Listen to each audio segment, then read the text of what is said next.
TWR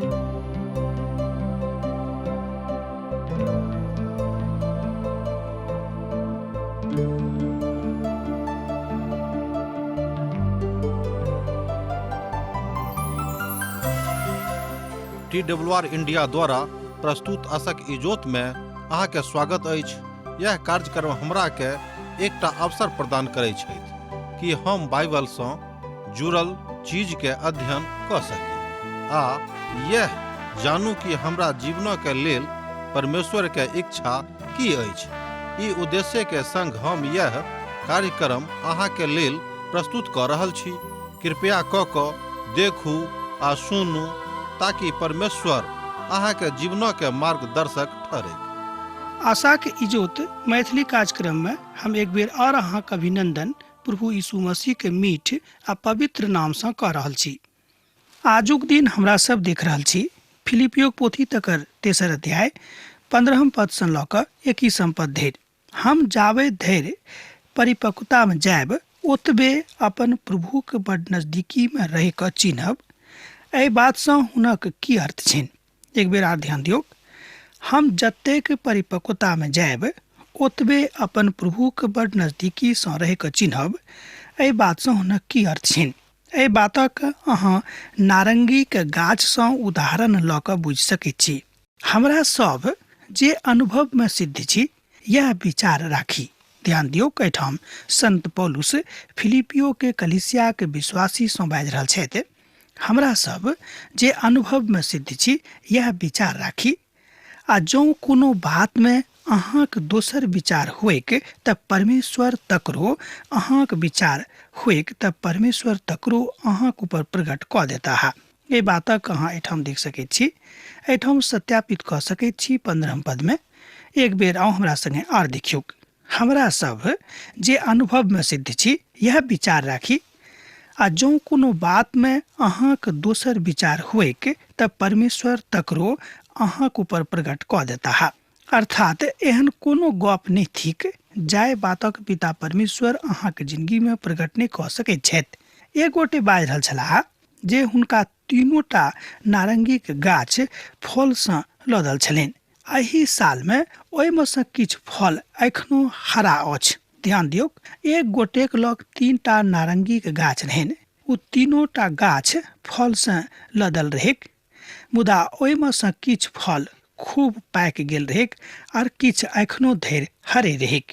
मुदा एहि सालक एहि खास अवसर पर ओ सब परिपक्व अछि। ओ सब बड़ परिपक्व नारंगी अछि। आ जँ अहाँ आबी और एहि मास में अनेरे आबी तो ओहि परिपक्वता में अहाँ नारंगी के नहीं देखबे, कियाक त जाबे धरि ओकर काल नहीं औतेक ओ ओतऽ नहीं पाकतेक। किछ नारंगी के काल आबि गेल रहेक ओ पाकि गेल, आ किछ के काल नहीं आयल रहेक से नहीं पाकल। अर्थात परमेश्वर अपन काल में अहाँक काज करत, कियाक त सबटा नारंगी एके गाछ में फरल अछि। मुदा देखियो पाकऽ में कोनो आगाँ आ कोनो पाछाँ अछि। अब एहिठाम अहाँ देखियो जे जहन पौलुस बाजैत छथि कि जे जहन करता है ओ एही परिपक्वता में मसीह के बुझि सकैत छथि, अपन प्रभु के चिन्ह सकैत छथिन। यह थिक परिपक्व। तहन ओ एक खास अनुभवक एहि बातक बता रहल छथि। हम एहि बातक एकटा खास मनुखक बात से सीखने छलहुँ हैं, कियाक त परिपक्वता के दिस ई बात इशारा क त रहल अछि। मुदा पौलुस बाजि रहल छथि कि हमरा सबके मसीह के परिपक्वता में बहुत बेसी घनघोर होयबाक अछि। अर्थात पौलुसक इशारा परिपक्वता के दिस में छनि। अहाँ ए बातक और एकटा उदाहरण से बुझि सकैत छी। मान लिअ अहाँक लग एकटा नेना छथि 17 मासक के, आ जहन अहाँ ओहिमे से ओहि नेना से 17 बरखक बाद मिलबे त की अहाँ हुनका चिन्हबेन?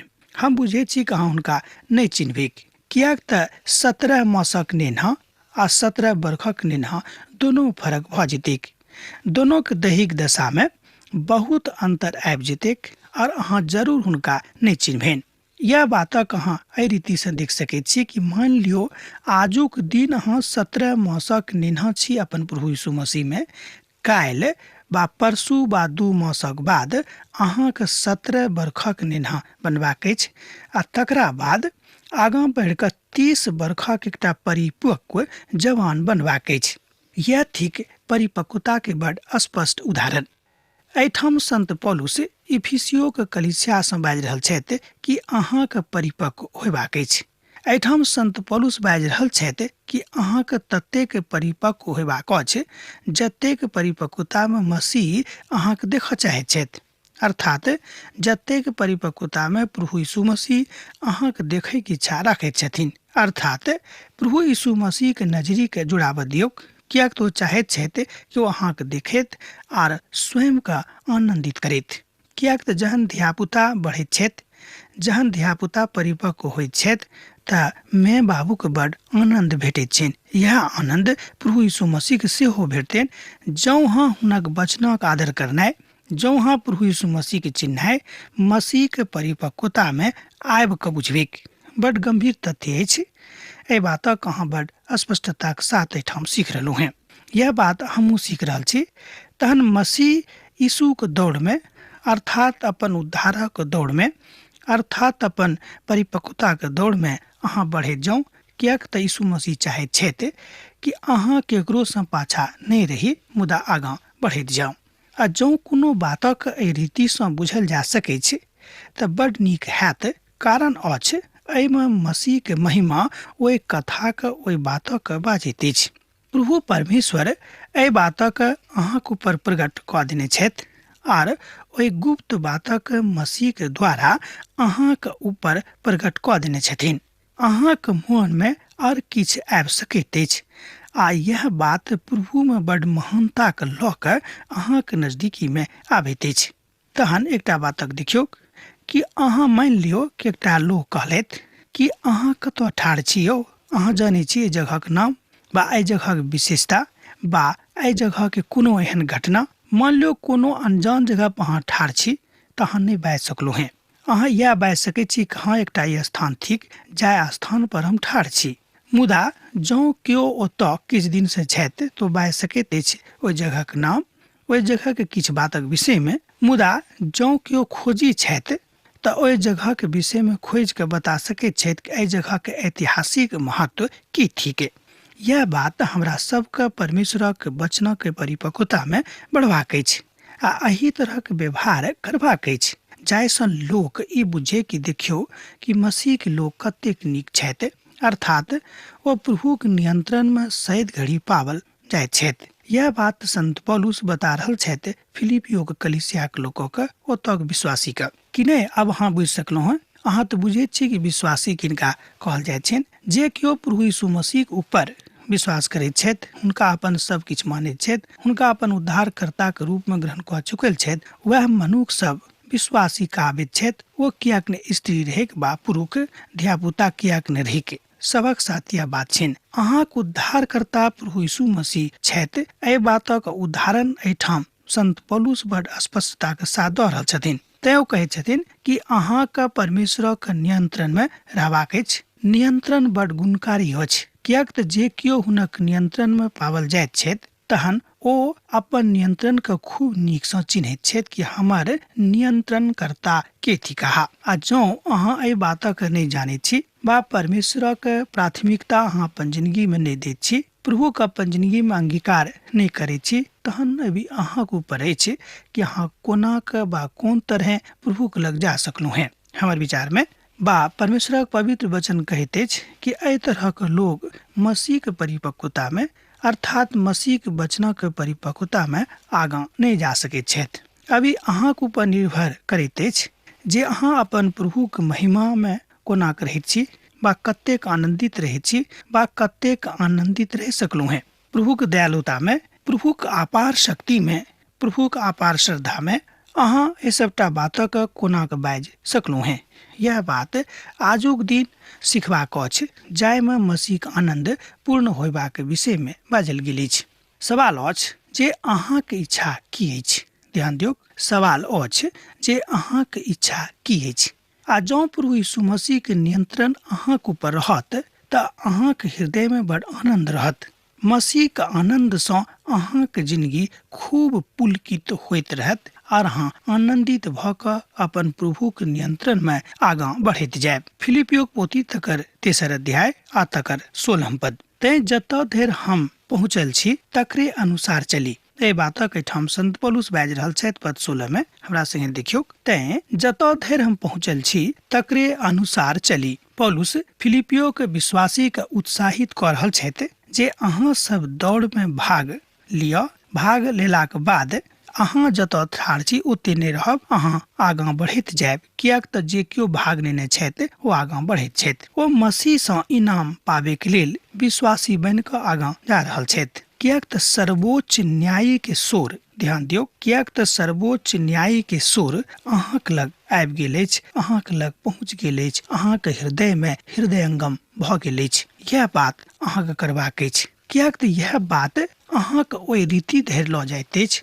अहाँके ओहि बातक दिस लऽ जाइत अछि जतऽ मसीह ठाढ़ भऽ कऽ अहाँके परिपक्वताके दिस ध्यान राखैत छथि। अर्थात अहाँके दिस ओ ध्यान राखि रहल छथि कि हमर धियापुता कोना कऽ हमर वचन में आगाँ बढ़ि रहल छथिन।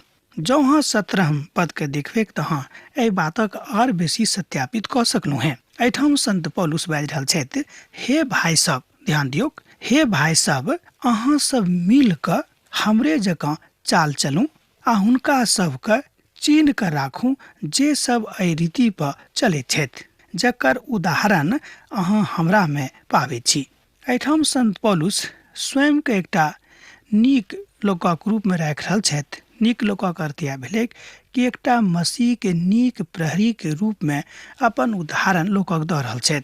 ओ बाजि रहल छथिन कि अहाँ एहि बातक हमरा सँ सीख सकलहुँ हैं कि हम कोना कऽ मसीह के परिपक्वता में स्वयं के आगाँ लऽ जा रहल छी। आ जँ अहाँ बाजब जे हमरा बुते नहि हैत तऽ पौलुस कहैत छै जे हम तऽ कहब जे अहाँ बुते जरूर हैत, अहाँ हिम्मत नहि कऽ रहल छी। आ तकरा देख कऽ अहाँ टूटू नहि, अर्थात जँ केओ कमजोर भऽ कऽ घुरि गेल छथि तऽ हुनका देख कऽ अहूँके मोन कल्पित नहि होइक, अहूँ ओहिठाम सँ घुरि कऽ नहि जाउ। ई कोनो नकल करयवला गप नहि थिक। अर्थात अहाँ अपन प्रभुक संगति में परिपक्वताके दिस बढ़ि रहल छी। कलीसिया मसीहक देही अछि, अर्थात मसीह मंडलीके मसीहक देही कहल गेल छनि। अतेक आदर, अतेक सम्मान भेटल अछि अहाँके। तहन कलीसिया जे मसीहक मंडली अछि, अपन मसीह पर गुमान करबाक हुनका विचार रखबाक चाही।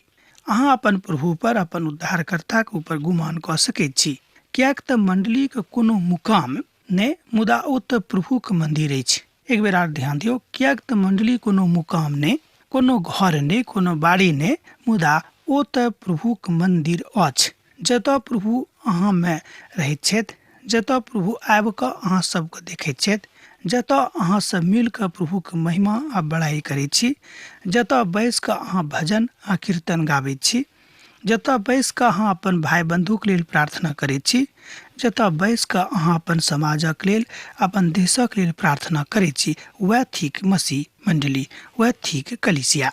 अब पौलुस मसीह के महिमा के फिलिपियो के विश्वासी के मध्य सँ निकालि रहल छथि। ओ बता रहल छथिन कि अहाँ सबके मसीह के महिमा करबाक अछि। अहाँ ई नहि बुझियौ कि अहाँके मध्य सँ मसीह चलि गेल छथि, अहाँके मध्य में प्रभु यीशु मसीह नहीं छथि। पवित्र पोथी बाइबिल कहैत अछि कि जतऽ 2 वा 3 जन हमरा नाम सँ उपस्थित होइत छथि, हम ओतऽ रहैत छी। जहन 2-3 लोकक बीच में प्रभु विराजमान होइत छथि, अहाँ तऽ बहुत बेसी छी। ओ अपन कलीसिया के लोकक उत्साहित कऽ रहल छथि, अर्थात फिलिपियो के कलीसिया के लोकक उत्साहित कऽ रहल छथिन। अब पौलुस नकारात्मक दिशा में किछु बातक बाजि रहल छथि, तकरा हमरो सब गोटे के सिखबाक अछि। ध्यान दियौ, ओ नकारात्मक बात की सब अछि। कियाक तऽ बहुत केओ एहन चलैत छथि, ध्यान दियौ, कियाक तऽ बहुत केओ एहन चलैत छथि जिनक चर्चा हम अहाँ सब बेर बेर कऽ देने छी, और एखनो कानि कानि कऽ कहैत छी जे ओ अपन चाल चलन में मसीह के क्रूसक बैरी थिकाहा।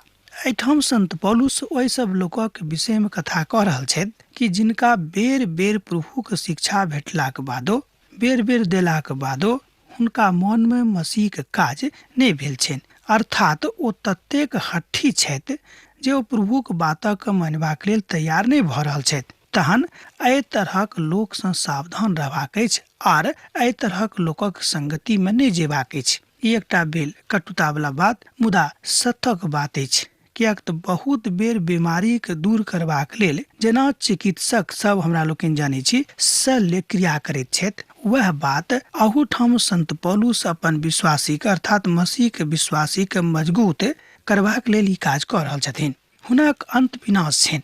कियाक तो आगाँ बाजित छथि कि जे केओ एहि तरहक अठधर्मी छथि, जे केओ एहि तरहक हठी लोक छथि, हुनक अंत विनाश छनि।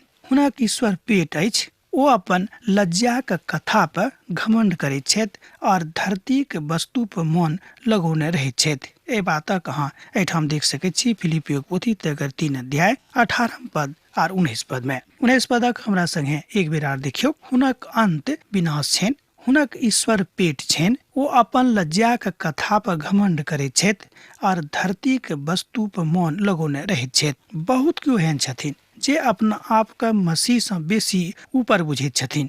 एहि तरहक गलती कहियो मनुष्य के नहीं करबाक चाही। कियाक तऽ परमेश्वर से बेसी केओ ऊपर नहीं भऽ सकैत छथि, कोनो परिस्थिति में नहीं भऽ सकैत छथि, कहियो नहीं भऽ सकैत छथि। संसारक ज्ञान बहुत लोगक एहि द्वारा भऽ जाइत छनि। ओ ई बुझैत छथि कि अब पेट भरबाक लेल हमरा लग सबटा साधन विद्यमान अछि, तैं अब तऽ हम सबसँ धनिक आ सबसँ मजबूत आ सबसँ तेज मनुष्य छी, सबसँ बुद्धियार मनुष्य छी। ई मसीह में परिपक्वता के चिन्ह नहीं थिक।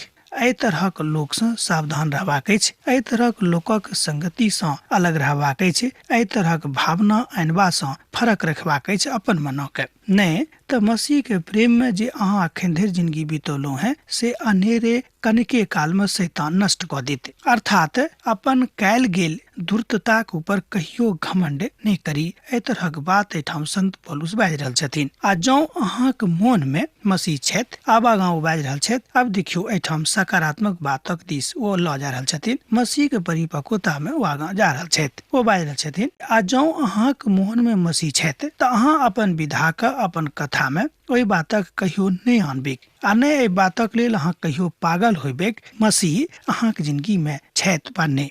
एहि तरहक विश्लेषण अहाँ कहियो नहीं करबेक। कियाक तऽ अहाँ मसीह के ऊपर विश्वास केलहुँ, प्रभु यीशु मसीह के अपन उद्धारकर्ता स्वीकार केलहुँ हैं, ओ अहाँक जिंदगी में छथि, एहि बातक ऊपर अहाँक विश्वास अछि, तहन जाय खातिर ओ क्यों राखे छथिन, एहि बातक ऊपर अहाँ विश्वास कऽ के देखियौ।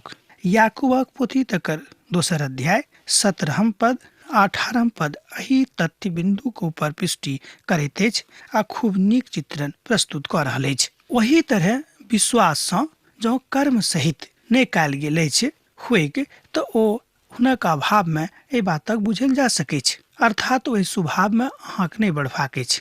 सोझ गप में अहाँ एना बुझि सकैत छी कि जँ अहाँ कर्म कऽ रहल छी आ ओहि कर्म में विश्वास नहीं अछि तऽ विश्वासक बिनु केओ परमेश्वर के प्रसन्न नहीं कऽ सकैत छथि। अब तऽ स्पष्ट भऽ गेल हैत। मुदा केओ बाजि सकैत छथि जे हमर विश्वास अछि और हम कर्म करैत छी। अहाँ अपन विश्वास हमरा कर्मक बिनु तऽ देखाउ और हम अपन विश्वास अपन कर्मक द्वारा अहाँके देखायब। एहि बातक एहिठाम हमरा लोकनि देखलहुँ पद 18 में पोथी के नाम थिक याकूब, अध्याय भेल 2, अर्थात याकूबक पोथी 2 अध्याय के 18 पद। पौलुस बता रहल छथि जे कर्मक बिनु विश्वास अधूरा अछि और एही रीति पर अपन कथा के आगाँ लऽ जा रहल छथि। ओ बाजि रहल छथिन कि सर्वशक्तिमान पिता परमेश्वर जहन एहि संसार में शून्य बनि कऽ एलाह, स्वयं के शून्य कऽ देलखिन, ततेक सोझ आ छोट आ विनम्र कऽ देलखिन जाय बातक कल्पना मनुष्य मात्र कहियो नहि केने रहथि बा एहि बातक कोनो चर्चो लोकक मोन में नहि छलनि। मुदा एहि तरहक बात ओ कऽ कऽ मनुष्य जाति के बता देलखिन कि देखियो हम अहाँ से कतेक नेह राखैत छी आर हमर नेह अहाँ में कतेक परिपक्व अछि।